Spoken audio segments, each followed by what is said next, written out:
Hey AL Coders, how are you? So आज हम शुरू करने जा रहे हैं एक बहुत ही important series for all those students who aspire to give all these government exams for government jobs. और कंप्यूटर अवेयरनेस एक ऐसा सब्जेक्ट है जो कि आपसे पूछा जाता है इन वेरियस कॉम्पिटिटिव एग्जाम्स. तो वो एग्ज़ाम्स किसी जॉब के लिए हो सकते हैं, वो एग्ज़ाम्स किसी कोर्स की एंट्रेंस के लिए हो सकते हैं, जैसे कि BCA एंट्रेंस में आपको कंप्यूटर अवेयरनेस पूछा जाता है. उसके अलावा और भी कॉम्पिटिशन्स होते हैं जहाँ पर हमें इससे रिलेटेड चीज़ें पूछी जाती हैं. So we have so many exams like SSC exams हैं, IBPS हैं, डिफरेंट बैंक्स के एग्ज़ाम्स होते हैं, रेलवेज़ के एग्ज़ाम्स में, एंड इवन टीचिंग जॉब्स में. तो अगर आप एज अ टीचर भी किसी स्कूल में जॉब करना चाहते हो, उससे पहले भी आपका एग्ज़ाम हो सकता है. और अगर आप PGT के लिए जाना चाहते हो, PGT कंप्यूटर साइंस और IP के लिए, फिर तो आपको पूरा 11th और 12th का सिलेबस करना पड़ता है. वो तो ऑलरेडी चैनल पे है ही. But this specific MCQ series is for computer awareness. तो बेसिक कंप्यूटर्स जो हर इंसान को थोड़ा बहुत पता होना चाहिए, कि जो कह सकता है कि हाँ मुझे कंप्यूटर की नॉलेज है, उसे इन सारी चीज़ों के बारे में पता होना चाहिए. सो उसके लिए we have this series, and हर सीरीज़ में हम 15 क्वेश्चंस करेंगे. So let's start with आज के questions. So 15 questions we will be doing in every particular video. ठीक है, so चलिए बिना देर किए शुरू करते हैं और देखते हैं कि आपकी नॉलेज कैसी है. तो आप वीडियो के एंड में कमेंट्स में बता सकते हैं कि 15 में से आपके कितने करेक्ट थे. ठीक है, सो लेट्स बिगिन. पहला क्वेश्चन जो आपके पास यहाँ पर है वो है, the physical arrangement of elements on a page is referred to as documents dash.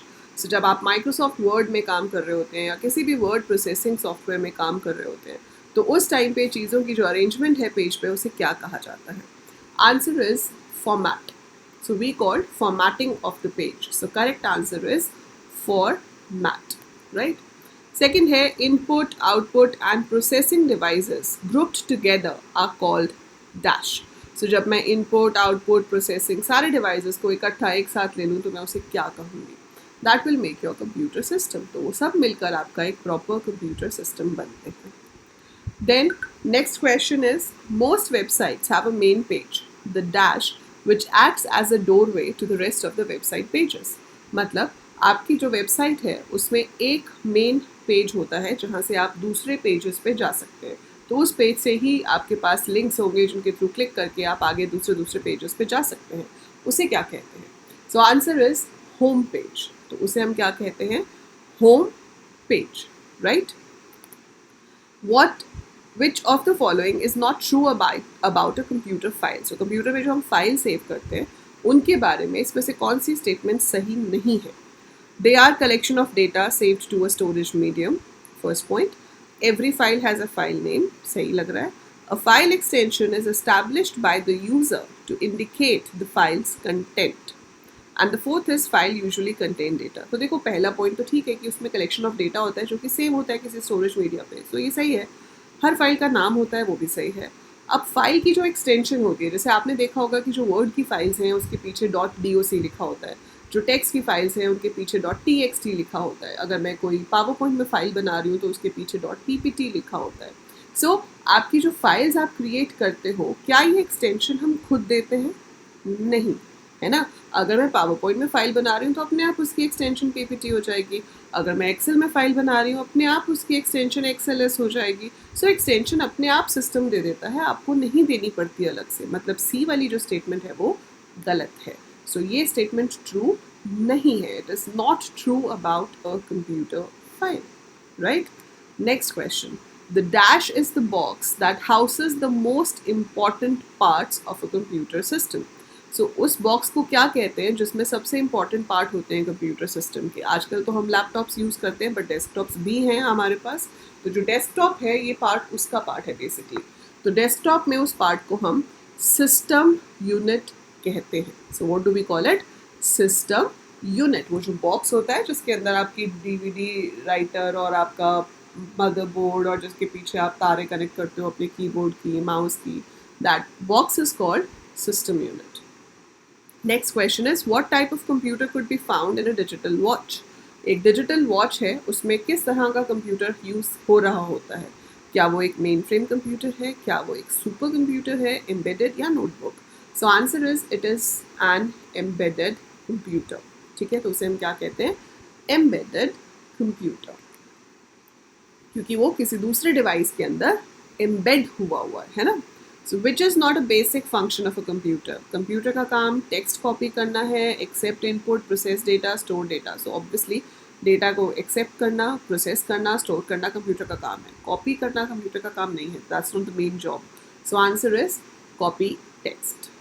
Next question, the task bar is located. Task bar क्या होता है, जहाँ पर एक लाइन होती है उसमें डेट एंड टाइम भी लिखा हुआ आ रहा होता है, कौन कौन सी एप्लीकेशंस आपकी ओपन है अभी, है ना, कौन सी एप्लीकेशंस आप यूज़ कर रहे हो, करंट एप्लीकेशन कौन सी है। सो वो जो चीज़ है उसे हम टास्क बार कहते हैं, जिसके ऊपर वो विंडोज़ वाला बटन भी आता होता है ना।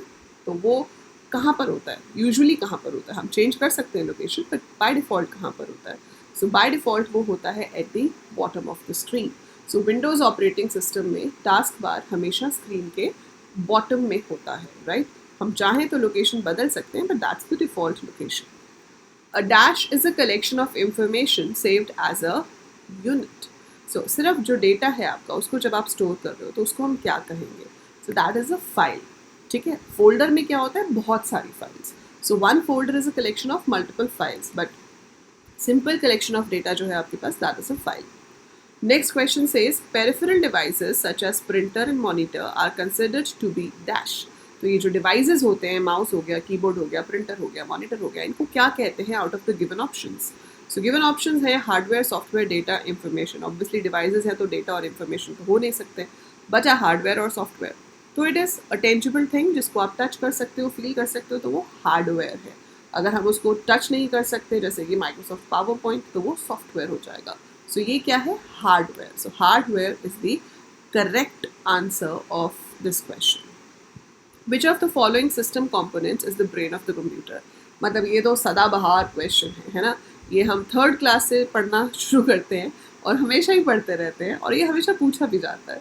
So which of the following system components is the brain of computer. The answer is CPU, central processing unit, जिसे कंप्यूटर का दिमाग मतलब कि ब्रेन कहा जाता है।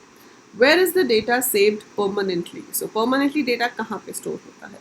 मेमोरी होती है आपकी रैम, रैंडम एक्सेस मेमोरी, जो कि वॉलेटाइल होती है। वॉलेटाइल मतलब जब तक पावर है डेटा है, पावर गई डेटा गया।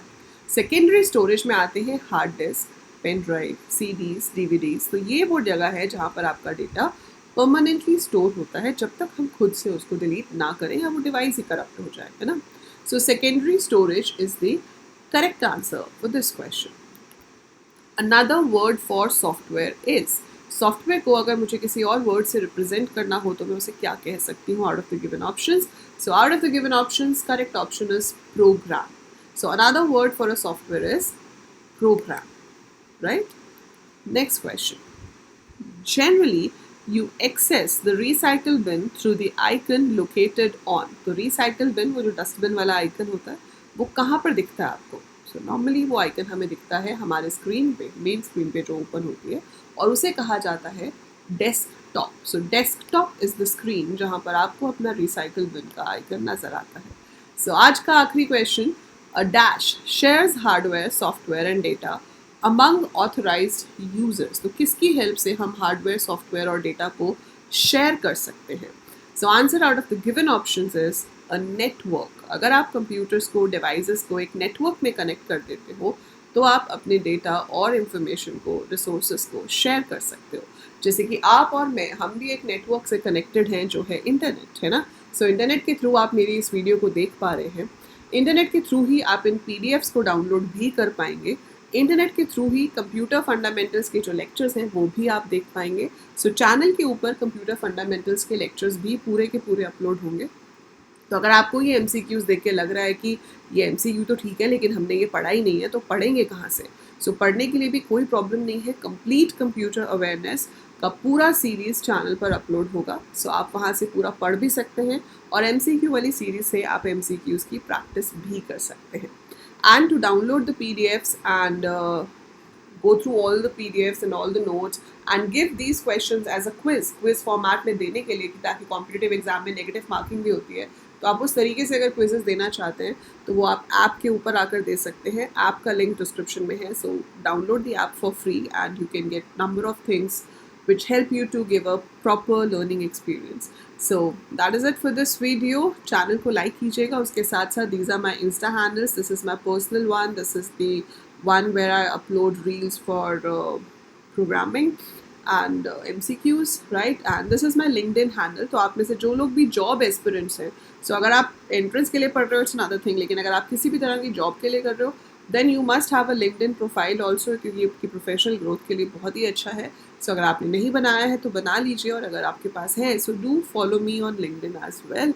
एंड चैनल को सब्सक्राइब कर लीजिए, बिकॉज यहाँ पर आपको बहुत कुछ मिलेगा कंप्यूटर से रिलेटेड सीखने के लिए. And do share it as much as you can if you think I'm providing any valuable content to the community. That's it for this video. See you soon.